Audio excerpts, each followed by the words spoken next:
संभल में आज एएसआई की 4 सदस्यीय टीम करेगी सर्वे। टीम ने शुक्रवार को हाल ही में खोजे गए कार्तिकेय महादेव मंदिर का सर्वे किया। 5 तीर्थ और 19 कुओं का भी निरीक्षण। एएसआई की टीम ने कार्तिक महादेव में मौजूद मूर्तियों की तस्वीर कार्बन डेटिंग के लिए जरूरी सैंपल्स लिए। मंदिर के पास मौजूद कुएं का भी निरीक्षण किया। संभल के डीएम राजेंद्र पेंसिया के मुताबिक किसी मजार या किसी विवादित स्थान का सर्वे ना तो हुआ है और ना ही किया जाएगा। एएसआई जल्द ही अपनी रिपोर्ट सौंपेगी। संभल के शाही जामा मस्जिद में जुमे की नमाज के दौरान एक शख्स ने घुसने की कोशिश की। शख्स के माथे पर तिलक और कंधे पर भगवा गमछा था। मस्जिद के पास मौजूद सुरक्षा बलों ने शख्स को मस्जिद की सीढ़ियों पर पकड़ा।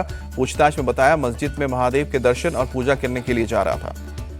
संभल से सपा सांसद जियाउर रहमान बर्क के अवैध निर्माण पर चला बुलडोजर। प्रशासन ने घर के बाहर बने अतिक्रमण को हटाया। संभल सांसद जियाउर रहमान बर्क के पिता ने अपने ऊपर लगे आरोपों का भी खारिज किया। कहा कि हमने ना किसी को धमकी दी, ना ही बिजली चोरी की।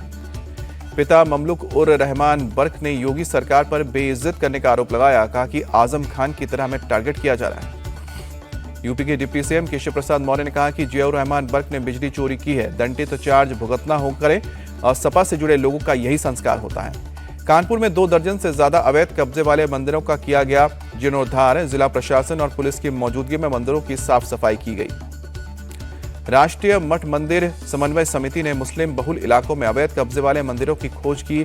कई मंदिरों के सामने खोली गई दुकानें, कई के सामने कूड़े के ढेर लगाए गए। उत्तराखंड में पुलिस ने शुरू की अवैध मदरसों की फंडिंग की जांच। मदरसा बोर्ड ने जांच को बताया जरूरी। प्रदेश कांग्रेस उपाध्यक्ष नजमा खान ने मदरसों की जांच का किया विरोध। कहा कि चंदे के पैसे से चल रहे हैं मदरसा, फंडिंग की बात गलत। आरएसएस चीफ मोहन भागवत ने मंदिर मस्जिद विवाद को लेकर जताई चिंता। कहा कि कुछ लोग सोचते हैं ऐसे मुद्दे उठाकर वो हिंदुओं के नेता बन जाएंगे, लेकिन ये तरीका सही नहीं है।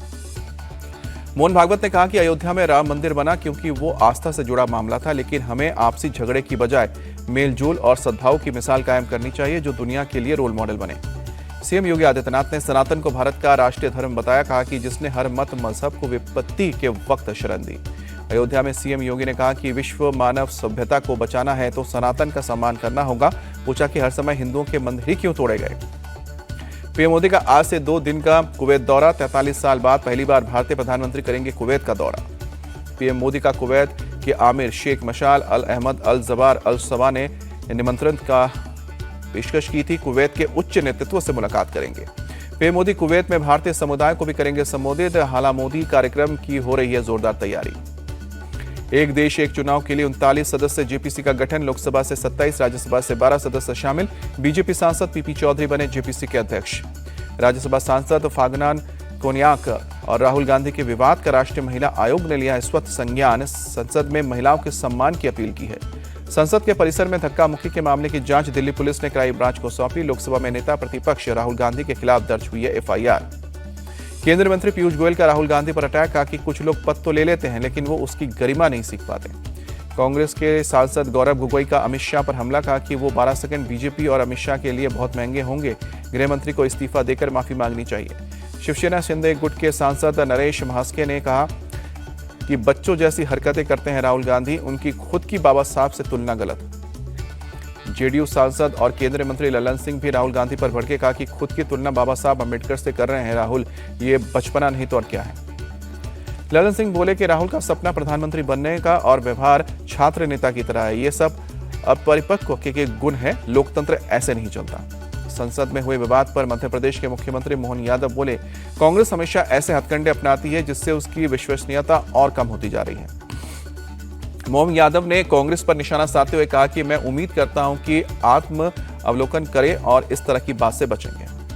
जेएमएम सांसद महुआ माझी बोनी इस सत्र में बहुत उम्मीदें लेकर आए थे। सदन नहीं चलने का बहुत दुख हुआ है। सत्ता पक्ष खुद नहीं चाहता कि सदन चले। केजरीवाल का बीजेपी के राष्ट्रीय अध्यक्ष जेपी नड्डा पर हमला। कहा कि उन्होंने पूर्वांचल भाइयों को रोहिंग्या कहा। घुसपैठियों से उनकी तुलना की। पूर्वांचली समाज बीजेपी को इसका जवाब देगा। अरविंद केजरीवाल बोले साजिश के तहत दिल्ली में पूर्वांचल से आए लोगों के वोट काटे गए हैं। बीजेपी बिहार से दिल्ली आए लोगों के वोट कटवा रही है। आपके सांसद संजय सिंह का भी बीजेपी पर अटैक। कहा कि दिल्ली चुनाव में पूर्वांचल के लोग बीजेपी को सबक सिखाएंगे। महाराष्ट्र कांग्रेस को जल्द ही नया अध्यक्ष मिलेगा। नाना पटोले बोले उन्होंने केंद्रीय नेतृत्व से खुद को पद से मुक्त करने की अपील की है। दिल्ली हाईकोर्ट ने इंडिया टीवी के चेयरमैन रजत शर्मा के डीप फेक वीडियोस को हटाने का आदेश दिया है। हाईकोर्ट ने रजत शर्मा के पर्सनालिटी राइट्स को सुरक्षित रखा है। मेटा प्लेटफॉर्म के इंस्टा और फेसबुक के डीफेक वीडियो हटाने के निर्देश जस्टिस अमित बंसल ने दिया फैसला। बीजेपी नेता सीटी रवि को कर्नाटक हाईकोर्ट से राहत। मंत्री लक्ष्मी हेब्बालाकर मामले में तत्काल रिहाई का दिया है आदेश। कहा कि गिरफ्तारी की प्रक्रिया ठीक नहीं। पिछले 21 दिन से आमरण अनशन पर बैठे किसान नेता जगजीत सिंह डलेवाल को लेकर राहुल गांधी ने जताई चिंता। कहा कि उनकी तबीयत बिगड़ना चिंताजनक, सरकार बातचीत कर अनशन को खत्म करवाए। किसानों के बहाने राहुल का मोदी सरकार पर हमला। कहा कि किसानों को बार बार अनशन और प्रदर्शन के लिए मजबूर करना दुर्भाग्यपूर्ण है, मांगों को मानने के लिए मजबूर करेंगे। शिवसेना उद्धव गुट के नेता संजय राउत के घर की रेकी की गई। बाइक सवार को अज्ञात लोगों ने किया घर का मुआयना करते देखा। सीसीटीवी फुटेज की पड़ताल के बाद केस दर्ज। घर की रेकी पर संजय राउत का अजीबोगरीब बयान। बोले कि मैं बीजेपी के खिलाफ आवाज उठाता हूं, इसलिए मेरी आवाज बंद करने की कोशिश हो रही है। विधान भवन में मुख्यमंत्री देवेंद्र फडणवीस से मिले आदित्य ठाकरे। एक हफ्ते में दूसरी मुलाकात है। संजय राउत के मुंबई और दिल्ली के घर की रेकी को लेकर बात की। भोपाल के जंगल में खड़ी कार से मिला 52 किलो सोना, 15 करोड़ कैश। आयकर विभाग की रेड में काले धन का बड़ा खुलासा। लखनऊ हरदोई रोड पर भीषण सड़क हादसा। आगे जा रही डंपर से टकराई प्राइवेट बस। हादसे में 11 लोग घायल। घायलों को इलाज के लिए अस्पताल में भर्ती किया गया है। आगे चल रहे डंपर के अचानक ब्रेक मारने से पीछे आ रही तेज रफ्तार बस टकराई। हादसे की वजह से हाईवे पर लंबा जाम लगा। पुलिस ने मौके पर पहुंचकर हालात को संभाला। हादसे में बस का आगे का हिस्सा बुरी तरह से चिपक गया। ओडिशा के कालाहांडी में दर्दनाक हादसा। सड़क किनारे खड़े होकर बात कर रहे 3 लोगों को तेज रफ्तार गाड़ी ने टक्कर मार दी। एक शख्स की मौत, 2 लोग गंभीर रूप से घायल। मरने वाले शख्स का नाम रहमतुल्ला खान। इलाके में तनाव को देखते हुए पुलिस जांच में जुटी। पुलिस ने यह जानने की कोशिश की है कि क्या टक्कर जानबूझकर मारी गई है।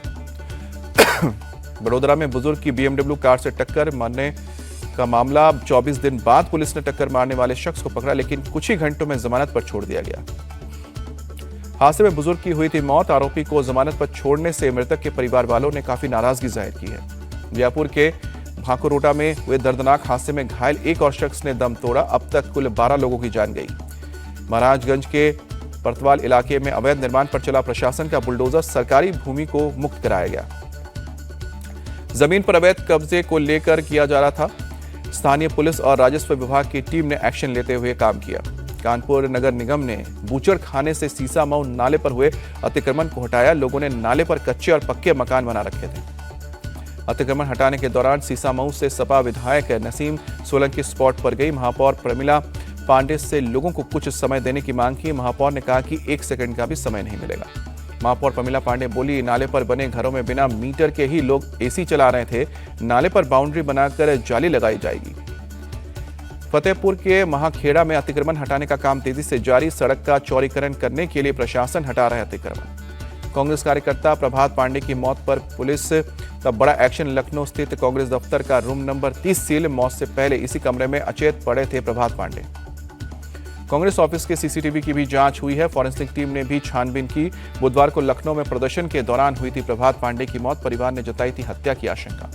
प्रभात पांडे की मौत के मामले में यूपी के कांग्रेस अध्यक्ष अजय राय ने नोटिस पूछताछ के लिए बुलाया। यूपी कांग्रेस अध्यक्ष अजय राय ने सबूतों से की गई छेड़छाड़ के आरोपों को बताया गलत। कहा कि जांच में हम पूरी तरह से सहयोग कर रहे हैं। राहुल गांधी ने मृतक प्रभात पांडे के पिता से फोन पर बात की। परिवार को हर संभव मदद का भरोसा भी दिया। इंजीनियर अतुल सुभाष के परिवार ने सुप्रीम कोर्ट का दरवाजा खटखटाया। बेटी की खुदकुशी के बाद मां ने 4.5 साल के पोते की कस्टडी मांगी है। सुप्रीम कोर्ट ने मामले से जुड़े 3 राज्यों यूपी, हरियाणा और कर्नाटक को नोटिस जारी करके जवाब मांगा। अगली सुनवाई 7 जनवरी को। नोएडा के सेक्टर 126 में पुलिस को मिली बड़ी कामयाबी। 2 पहिया वाहन चोर गैंग के 4 शातिर अपराधी अरेस्ट किए गए। 9 बाइक्स, 1 तमंचा और जिंदा कारतूस भी बरामद। चोरी की गई बाइक्स को दूसरे शहर में बेचते थे आरोपी। पार्किंग में खड़ी बाइक्स को चोरी करते थे। बरामद मोटरसाइकिल में से कुछ दिल्ली और आसपास के इलाकों के। जम्मू कश्मीर के सोपोर में पुलिस की कार्रवाई। 1 करोड़ रुपए से ज्यादा की नशीली दवाएं नष्ट की। कर्नाटक बीजेपी के नेता प्रवीण नेट्टारू की हत्या के मामले में एनआईए का एक्शन। दिल्ली एयरपोर्ट से पीएफआई के मेंबर कोडाजे मोहम्मद शरीफ को अरेस्ट किया गया है। छत्तीसगढ़ के नारायणपुर में आईईडी ब्लास्ट होने से डीआरजी के 2 जवान घायल। नक्सलियों ने आईईडी प्लांट किया था। एक्टर मुश्ताक खान अपहरण केस में यूपी के बिजनौर पुलिस ने एक आरोपी आकाश उर्फ गोला को पकड़ा है। इनकाउंटर के दौरान आरोपी के पैर में गोली लगी। असम पुलिस ने बांग्लादेश की जमात उल मुजाहिदीन और अंसारुल बंगला टीम के 8 उग्रवादियों को पकड़ा है। बंगाल, केरल और असम से गिरफ्तारी हुई है। लखनऊ के आलमबाग रेलवे स्टेशन पर मॉक ड्रिल, ट्रेन हादसे के दौरान रेस्क्यू ऑपरेशन का रिहर्सल। जयपुर एयरपोर्ट के टर्मिनल 1 पर की गई मॉक ड्रिल, बम की धमकी की खबर पर सर्च ऑपरेशन की रिहर्सल। दिल्ली एनसीआर में शीतलहर से जनजीवन बेहाल, ठंड से बचने के लिए अलाव का सहारा लेते दिखे लोग। डीएनडी पर टोल टैक्स को लेकर सुप्रीम कोर्ट का बड़ा फैसला, नोएडा और दिल्ली को जोड़ने वाले डीएनडी पुल पर नहीं लगेगा टोल। दिल्ली विधानसभा में क्रिसमस कार्यक्रम का आयोजन, सीएम आतिशी भी हुई शामिल। एमपी के इंदौर में हजराना गणेश मंदिर पहुंचे सीएम मोहन यादव, विधि विधान से पूजा करके बप्पा का आशीर्वाद भी लिया।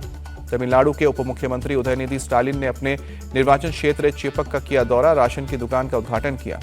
भारत का विदेशी मुद्रा भंडार घटकर करीब 6 महीने के सबसे निचले स्तर पर आ गया। 1 अरब 98 करोड़ डॉलर घटकर 652 अरब 87 करोड़ डॉलर। अडानी ग्रुप का बिहार में बड़ा निवेश, thermal power plant, cement production, food processing और लॉजिस्टिक के क्षेत्र में 28,000 करोड़ रुपए का निवेश करेगा। बिहार में श्री सीमेंट 800 करोड़ रुपए निवेश करके और जेके लक्ष्मी सीमेंट मधुबनी में 500 करोड़ रुपए के निवेश करने का कारखाना। हल्दीराम ने भी बिहार में 300 करोड़ निवेश करने का ऐलान किया। बिहाटा के सिकंदरपुर में 12 एकड़ में फैक्ट्री बनेगी, 2027 में प्लांट ऑपरेशनल हो जाएगा। राजस्थान के जैसलमेर में वित्त मंत्री निर्मला सीतारमण ने राज्य और केंद्र शासित प्रदेशों के प्रतिनिधियों के साथ केंद्रीय बजट पर चर्चा की।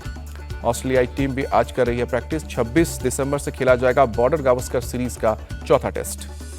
मेलबर्न टेस्ट में जसप्रीत बुमराह बना सकते हैं नया रिकॉर्ड। एमसीजी पर 1 विकेट लेते ही सबसे अधिक विकेट लेने वाले भारतीय बन सकते हैं। ब्रिस्बेन में फॉलो ऑन टालने पर टीम इंडिया के जश्न को रवि शास्त्री ने बताया सही, कहा कि फॉलो ऑन टालने से मैच ड्रॉ पर समाप्त हुआ। विजय हजारे ट्रॉफी के लिए यूपी की टीम का ऐलान, रिंकू सिंह को बनाया गया टीम का कैप्टन। अफगानिस्तान के तेज गेंदबाज फजलक फारूकी का जुर्माना, आईसीसी ने मैच फीस का 15% दंड दिया। अंपायर के फैसले पर असहमति जताने पर आईसीसी ने एक्शन लिया है।